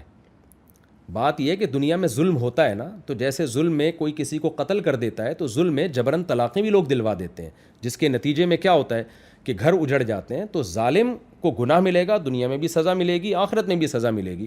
لیکن دنیا کے اصول یہ ہیں کہ دنیا میں ظلم کا وقوع ہوتا ہے. اچھا, لوگ یہ بھی کہتے ہیں نا کہ یہاں بھی عورت کا کیا قصور ہے. دیکھیں, ایک پہلو کو دیکھا جاتا ہے. جبری طلاق اگر کوئی گن پوائنٹ پہ دلواتا ہے, اس میں بڑے نقصانات ہیں, تبھی ہم اس عمل کو ناجائز کہتے ہیں, حرام کہتے ہیں. جبری طلاق جائز نہیں ہے, اور اس کے کچھ ہیلے بھی ہیں. اگر کوئی گن پوائنٹ پہ بندوق لا کے رکھ دے اور آپ سے زبان سے طلاق نکلوائے, تو کچھ تدبیریں بھی ہیں اس کی جس سے جبری طلاق واقع نہیں ہوگی. ان تدبیروں کو اختیار کیا جائے. لیکن یہاں ایک مسئلہ یہ ہے کہ لوگ یہ کہتے ہیں کہ اس طرح تو عورتوں کے گھر اجڑیں گے اور طلاقیں واقع ہوں گی اور لوگ دھڑا دھڑ جو ہے نا زبردستی طلاقیں دلوائیں گے. تو بات یہ ہے کہ کیوں کریں گے یہ لوگ یہ کام؟ آج تک ہوا کیا ایسا؟ 50% سے زیادہ تو احناف ہی دنیا میں ہمیشہ سے رہے ہیں, حکومتیں بھی ان کی رہی ہیں. تو کتنے لوگوں نے جبری طلاقیں دلوا دی ہیں؟ تو یہ تو شاید لاکھوں میں کوئی ایک کیس ایسا ہوتا ہو, اور اس میں بھی ایک تدبیر ہے, ہیلا ہے, جس کو اختیار کر کے اس طلاق سے بچا جا سکتا ہے. لیکن اگر آپ جبری طلاق کو کالعدم قرار دیتے ہو نا, تو بہت ساری عورتیں ظلم کا شکار ہوتی ہیں. وہ ایسے کہ جو مرد ظالم ہوتے ہیں, بیویوں کو صبح و شام مار رہے ہیں, کوٹ رہے ہیں, عورت کا ان کے نکاح سے نکلنے کا کوئی حل نہیں ہے ان کے پاس. عدالتوں کا جو خلا ہے وہ تو کالعدم ہے. 99% جو کیسز عدالتوں میں جا رہے ہیں, آپ کسی بھی مدرسے سے فتویٰ لیں, کسی بھی مفتی سے, کسی بھی مسلک کا ہو, چاہے اہل حدیث ہو, وہ کہے گا یہ کالعدم ہے. عدالتیں ہماری شریعت کو فالو نہیں کر رہی ہیں. ایسے موقع پہ عورت کے پاس ایک ہی حل رہ جاتا ہے کہ ظالم شوہر سے چھٹکارے کے لیے نا اس بندے سے جبری طلاق نکلوائی جائے. تو اس میں صرف ایک طرفہ معاملہ نہیں ہے کہ عورت کا کیا قصور ہے. بھائی اس میں عورتوں کو فیور بھی ہے. کتنے ہمارے پاس ماضی میں ایسے کیس آ چکے ہیں, مرد نشہ کرتا ہے, مارتا ہے, پیٹتا ہے, عورت نے کہا میں عدالت میں کیس کرتی ہوں. میں نے کہا بھائی عدالت نہ تو آپ سے گواہ طلب کرے گی اور نہ آپ سے وہ شرعی پروسیس کو پورا ہی نہیں کرے گی. بہتر حل ہے کہ غنڈے بدماش بلاؤ یا پولیس والوں کو کچھ پیسے دو, مار کے طلاق نکلواؤ. تو اس میں بہت ساری عورتوں کی جان بھی آرام سے چھوٹ سکتی ہے جو مرد ظالم ہے. ایسے کیسز ہوئے ہیں, ہم نے بچپن میں بھی دیکھے ہیں کہ مرد بہت زیادہ مارتا پیٹتا تھا, اب عدالت سے عورت خلا لے لی. عدالت شرعی قانون کی پابندی نہیں ہے نا, وہ شرعی پروسیس کو پورا ہی نہیں کرتی. وہ اس کا ہوش ہی نہیں ہے عدالت کو کہ بھئی ہم کو شرعی طریقے سے اس کو خلا دیں, ہم وہ نہیں دے رہی. تو پھر یہی حل ہے. ایک مسئلہ ہے اس میں بھی نا, اگر زبردستی عورت طلاق دلوائے کسی کو تو وہ ہیلا نکال لے, اس کی ہونی نہیں. ایسے موقع پہ اس کی بات نہیں سنی جائے گی. دیکھیں وہ آہستہ سے بولے گا نا, جب آہستہ سے کوئی بولتا ہے نا, تو ہمارے پاس کوئی دلیل نہیں ہے کہ اس نے بولا بھی ہے کہ نہیں بولا. تو فتوے میں اس کو دلیل پیش کرنی پڑے گی, قرائن پیش کرنے پڑیں گے. تو ایسے موقع پہ جو مفتی ہے وہ عورت کو فیور دے سکتا ہے. جب وہ دیکھے گا نا کہ عورت مظلوم ہے, تو مفتی پھر شوہر سے یہ دلیل طلب کرے گا کہ تم نے یہ ہیلا اختیار کیا تھا, تمہارے پاس اس کی دلیل کیا ہے. اگر وہ کہتا ہے کوئی دلیل نہیں, میں جانوں اللہ جانے, تو ہم عورت کو فتویٰ دیں گے بھائی تم ظاہر کی پابند ہو. اس نے طلاق کا لفظ زبان سے نکالا ہے اور اس کے پاس کوئی دلیل نہیں ہے کہ اس نے آخر میں انشاءاللہ کہا ہے یا کوئی حیلہ اختیار کیا ہے، لہذا آپ کی طلاق واقع ہو چکی ہے، کیونکہ ہم تو ظاہر کے پابند ہیں نا. تو ایسے موقع پہ عورت کو فیور دیا جا سکتا ہے جبری طلاق کے وقوع کے موقع پہ. تو اگر کوئی شخص اپنی بیوی کو روز طلاق دے اور جب وہ اور بعد میں مکر جائے تو اس کو کس طرح ثابت کیا جائے گا؟ وہ تو اس کے پاس ثبوت ہی نہیں ہوگا عورت کے پاس. دیکھیں اگر عورت کے پاس ثبوت نہیں ہے تو ظاہر ہے جب ثبوت کے بغیر تو کسی کی بات نہیں مانی جاتی نا. یہ تو ایسے ہی ہے ایک آدمی روزانہ کسی سے چوری کر رہا ہے اور ثبوت ہے نہیں چوری کا، تو کیا کریں گے آپ؟ چور کو فیور ہی دیں گے نا آپ کہ بھائی یعنی جو جس نے دعویٰ کیا ہم کہیں گے آپ کے پاس دلیل نہیں، ہم تو ظاہر کے مکلف ہیں. تو مرد اگر بیوی کو طلاق دے دیتا ہے اور عورت نے کانوں سے سنا ہے تو فتویٰ یہی دیا جائے گا عورت کو کہ آپ اس سے جان چھڑائیں. لیکن کیونکہ آپ کے پاس کوئی دلیل نہیں ہے تو ہم یہ آپ کے شوہر کو یہ نہیں کہہ سکتے کہ آپ کی بیوی حرام ہو گئی ہے، کیونکہ دنیا کے معاملات میں تو جب تک آپ کے دعوے پر آپ کے پاس کوئی دلیل نہ ہو تو آپ کا دعویٰ سنا نہیں جاتا. لیکن ایسا ہوتا نہیں ہے، لاکھوں میں کوئی ایک آدھ کیس ایسا ہوتا ہوگا کہ شوہر روز طلاق دے کے مکر جاتا ہے، عام طور پر ایسا ہوتا نہیں ہے. صحیح. اچھا، ہمارے معاشرے پہ ایک اور چیز بڑی بڑھتی جا رہی ہے، وہ یہ ہے کہ برتھ ڈے کا منانا، کسی کی سالگرہ ہے کیک لے کے جانا کاٹنا، اور بلکہ رشتہ دار اکثر ناراض بھی ہو جاتے ہیں اگر کسی کی برتھ ڈے پہ نہ جایا جائے. تو اسلام میں کیا ممانعت ہے اس چیز کی؟ دیکھیں بدعت تو نہیں ہے کیونکہ اس کو لوگ سنت یا دین سمجھ کے تو نہیں کر رہے، لیکن ایک غیر شرعی رسم ہے، ایک احمقانہ رسم ہے. اور احمقانہ اس سینس میں ہے کہ جیسے جیسے آپ کی زندگی گزر رہی ہے، آپ موت کے قریب ہوتے جا رہے ہیں، آپ کی عمر کم ہو رہی ہے، اب آپ کو کیک کاٹنے کے بجائے استغفار کو فوکس کرنا چاہیے. آپ الٹا کر رہے ہو، آپ کے پاؤں قبر کے قریب جا رہے ہیں اور آپ خوشی منا رہے ہو. تو یعنی اس کو تو بعض لبرل لوگ بھی اس کے خلاف ہیں، تو یعنی بعض سیکولر لوگ بھی خلاف ہیں کہ یار یہ کیا بے وقوفوں والے کام کر رہے ہو تم. تو ایسی حماقت کو پروموٹ نہیں کرنا چاہیے. میں یہ نہیں کہہ رہا حرام ہے، ناجائز ہے یا بدعت ہے. بدعت تو اس لیے نہیں کہ دین سمجھ کے تھوڑی لوگ کر رہے ہیں اس کو، ایک تفریح کر رہے ہیں بس. لیکن بے وقوفوں والا کام ضرور ہے، لہذا اس کی حوصلہ شکنی کرنی چاہیے، برتھ ڈے میں شرکت نہیں کرنی چاہیے. خوشی کے اور بہت سارے مواقع ہیں. لوگ کہتے ہیں مولوی لوگ لوگوں کو خوش ہوتا نہیں دیکھ رہے. بھائی ہم کہہ رہے ہیں آپ شادی کر کے خوش ہو نا ٹھیک ہے نا. آپ کا بچہ پاس ہو جائے آپ اس پہ خوش ہوں، آپ کے بچے کی اچھی پرسنٹیج آ جائے آپ اس پہ خوش ہوں. کچھ بھی کوئی کام ہو جس پہ آپ خوش ہوں. یہ کوئی کام نہیں ہے کہ آپ 55 سال کے ہو گئے. کام تو ہے بڑا خطرناک کام ہے کہ اب آپ 55 کا مطلب آپ کی زندگی میں شاید 2-4 سال رہ گئے ہوں، تو موت کے قریب ہو رہے ہیں اور آپ اس پہ خوشیاں منا رہے ہیں. تو یہ بے وقوفی والا کام ہے یہ. اچھا، ایک اور چیز بڑی ہمارے معاشرے میں تیزی سے بڑھ رہی ہے، وہ یہ ہے کہ گے رائٹس اور لیسبینز آ گئی ہیں، اور وہ لوگ یہ کہتے ہیں کہ ہمارے اندر جو ہے نا بچپن سے ایسے احساسات جو ہیں نا وہ موجود ہیں، تو ہم کیا کریں؟ تو ایسے لوگوں کے اوپر کیا شرعی حکم ہے اور معاشرے کو کس طرح ایسے لوگوں کو ٹریٹ کرنا چاہیے؟ یہ میں سوال کا جواب آپ کا دیتا ہوں. پہلے وہ جو جبری طلاق ہے نا اس سے متعلق عام طور پر اہل حدیث ایک حدیث کوٹ کر دیتے ہیں. میں نے کہا نا اس پہ کوئی حدیث نہیں ہے، تو ایک حدیث ہے جو اس کے متعلق ہے نہیں صحیح جبری طلاق کے، لیکن وہ اس کو یہاں چسپا کر دیتے ہیں. وہ حدیث میں آتا ہے لا طلاق ولا عتاق فی اغلاق، کہ جب انسان پر رائے اور فکر کے دروازے بند ہو جائیں تو طلاق واقع نہیں ہوتی، نہ غلام آزاد ہوتا ہے نہ طلاق ہوتی ہے. تو دیکھیں اغلاق کہتے ہیں تالے کو، غلق. تو اغلاق کا مطلب ہوتا ہے جب آپ کا دماغ کام ہی نہ کر رہا ہو. جیسے آپ سو رہے ہیں، سوتے آدمی کا دماغ کام نہیں کرتا، یا آپ کے دماغی چوٹ لگی، دیوانے ہو گئے، پاگل ہو گئے. تو حدیث کا یہ مطلب ہے. جبکہ جبری طلاق جب آپ واقع کر رہے ہوتے ہیں تو آپ بہت ہوشیاری سے طلاق دے رہے ہوتے ہیں. آپ کو پتہ ہے جان جا رہی ہے، بیوی جا رہی ہے، تو بڑی عقل مندی سے آپ کرتے ہیں کہ یار بیوی آلٹرنیٹ مل جائے گا، جان فی الحال نہ جانے دو. تو یہ جو ہے نا جان بچانے کے لیے تو یہ دماغ کام کر رہا ہوتا ہے. تو ہمارے اہل حدیث بھائی اس حدیث کو غلط جگہ فٹ کر رہے ہوتے ہیں. اچھا، ایک اور تدبیر میں بتا دوں، اگر کسی کے گن پوائنٹ پہ 3 طلاقیں دلوائی جا رہی ہیں نا، ایک اور تدبیر جو زیادہ آسان ہے وہ اختیار کر سکتا ہے کہ وہ طلاق کا لفظ 3 دفعہ دہرائے، نیت ایک کی کرے. وہ دل میں یہ کہے کہ میں ایک کی نیت کرتا ہوں، ایک طلاق دے رہا ہوں، اور اسی ایک لفظ کو میں 2 دفعہ مزید ریپیٹ کر رہا ہوں.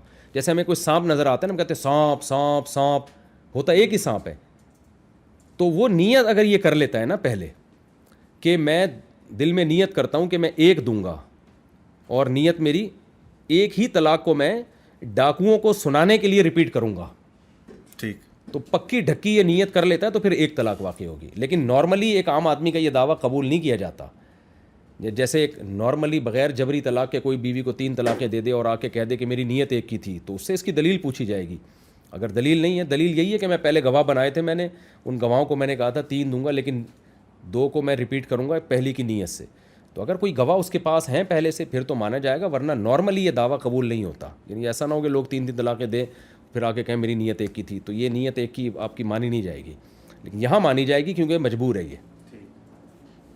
اچھا اب اس پہ آ جاتے ہیں, وہ گیز کے اوپر جو میں نے بات کی تھی, جو لوگ دعویٰ کرتے ہیں کہ ان کی بچپن سی فیلنگز جو ہیں وہ سیم جینڈر کے لیے ہیں. دیکھیں جن کی بچپن سے فیلنگس اگر سیم جینڈر کے لیے ہو, پہلی بات تو یہ پہلے کبھی نہیں ہوتا تھا. یہ اس کی مثال ایسے ہے جیسے روحانی عامل جب کسی علاقے میں جاتے ہیں نا, تو جن چڑیل بھوتوں کے ساتھ جاتے ہیں وہ. پھر ہم لوگوں سے کہتے ہیں روحانی عاملوں کے چکر میں مت پڑو. لوگ کہتے ہیں یار یہ اتنے لوگوں پہ جن جو بھوت آ رہے ہیں, تو یہ تو آ رہے ہیں نا, ان کا بیچاروں کا کیا ہوگا. بالکل ایسا ہی ہے. جب سے یہ لیسبین اور یہ گے کا یورپ اور امریکہ نے شوشہ چھوڑا ہے, مغربی دنیا نے, اس وقت سے ایسے کیسز آنے لگے ہیں کہ یہ بچے کی بچپن سے ایسی فیلنگ ہے. اس سے پہلے ایسے کیسز آتے ہی نہیں تھے. تو یہ فیلنگ بھی انہی کم وقتوں کی پیدا کرتے ہیں. اور ہو یہ رہا ہے کہ چھوٹے چھوٹے بچے انٹرنیٹ پر, ماں باپ ان کو موبائل پکڑا کے چلے جاتے ہیں. ماں باپ کو نہیں پتہ ہوتا ہمارا بچہ کیا دیکھ رہا ہے. آج کل بچوں سے یہ جو گے ٹائپ کے لوگ ہیں نا, یہ لائف چیٹنگ شروع کر دیتے ہیں اور ایسا بچوں کو اس میں الجھاتے ہیں کہ بچوں کی فیلنگ چینج ہو جاتی ہیں. میرے پاس کیسز آ چکے ہیں ایسے. ایک خاتون نے بتایا میرا بچہ اتنا نیک ہے لیکن وہ لڑکوں کی طرف مائل ہے. پھر جب بہت وہ کہہ رہی ہے کہاں سے سیکھ رہا ہے, اس کی تو کوئی گیدرنگ بھی ایسی نہیں ہے. جب بہت ڈیپتھ میں جا کے دیکھا, پتہ چلا جی موبائل پہ اس کو نا کوئی رات کو اس سے کوئی چیٹنگ کرتا ہے اور اس سے کپڑے بھی اتروائے اس نے اور اس کی تصویریں بھی لے لیں, اور پھر ہوتے ہوتے اس کی فیلنگ ہی چینج ہو گئی. تو ایسا ہوتا نہیں ہے عام طور پہ. لڑکا لڑکا ہی رہتا ہے, لڑکیاں لڑکی رہتی ہیں. ماں باپ نے کوئی گڑبڑ کی ہوتی ہے, جیسے لڑکوں کو لڑکیوں میں بہت بٹھا دیا. ایک آیا لڑکا میرے پاس جو بیچارہ بالکل ہی یعنی مردانگی اس میں ختم ہو چکی تھی. اس نے کہا میں بچپن سے اپنی بہنوں میں کھیلتا تھا, کزنوں میں کھیلتا تھا, میرے ماں باپ مجھے ڈانٹتے نہیں تھے. انہی کی طرح لپسٹک پاؤڈر لگاتا اور انہی کی طرح چوڑیاں پہنتا. ماں باپ کچھ نہیں کہتے, کہتے ہیں میری فیلنگس ہی چینج ہو گئیں. بیڑا ہی غرق ہو گیا بیچارے کا. تو کہیں نہ کہیں مسٹیک ہوتی ہے. پھر بھی میں کہتا ہوں اگر بالفرض لاکھوں میں کوئی ایک بچہ ایسا ہے, شاید وہ نیچرلی لڑکوں ہی کی طرف مائل ہے. تو دیکھیں جو بیمار ہوتا ہے نا, اس بیمار کی وجہ سے لا چینج نہیں ہوتا. اس بیمار کو ٹھیک کرنے کی کوشش کی جاتی ہے. ٹھیک ہو جائے ٹھیک ہے, نہیں تو صبر کی تلقین کی جاتی ہے. اس کی وجہ سے دنیا کا نظام چینج نہیں ہوتا. فیلنگز کی تو کوئی انتہا نہیں ہے نا. اب جن کنٹریز میں اس پہ بحث ہو رہی ہے کہ جس کی جو فیلنگ ہے ہم اسے وہ مان لیں, تو آپ ذرا یوٹیوب پہ سرچ کر کے دیکھیں, کچھ گورے کتے بنے ہوئے ہیں, کہہ رہے ہیں ہمیں فیلنگز ہی ایسی ہے کہ ہم کتے ہیں. کچھ گدھے بنے ہوئے ہیں. تو کیا ہم لا پاس کر دیں کہ انسان کو گدھا بننے کی اجازت ہے یا انسان کو کتا بننے کی اجازت ہے؟ بھائی تمہارا دماغ خراب ہے, باقیوں کا دماغ تھوڑی خراب ہے. تو کوئی بھی شخص جو پاگل ہوتا ہے نا, تو اس کو پاگل خانے میں جمع کرایا جاتا ہے. اس کی وجہ سے سب کو پاگل نہیں بنانے کی کوشش کی جاتی ہے, سب کو چھوٹ نہیں دی جاتی. تو صبر کیا جائے گا, برداشت کیا جائے گا, اس کو گھر میں بند کیا جائے گا, اس کو برائی کی طرف جانے سے روکا جائے گا, اور اس کو کہا جائے گا بھائی صبر کا فائدہ ہوتا ہے. ایک آدمی کو چرس پینے کی عادت پڑ گئی ہے, اس کو چرس نہیں ملتی تو اس کا جو ہے نا جسم ٹوٹتا ہے. اب یہ تو نہیں کہ آپ چرس کو لیگل کر دیں, اسے کہا جائے گا بھائی صبر کرو صبر کرو, کچھ دن چھوڑے رہو گے تو چھوٹ جائے گی, مر جاؤ گے تو شہادت کا اجر ملے گا. تو اس طرح سے اس کا علاج کیا جاتا ہے. چند لوگوں کی فیلنگز کی وجہ سے جو ٹھیک فیلنگز ہیں ان کو خراب نہیں کیا جائے گا.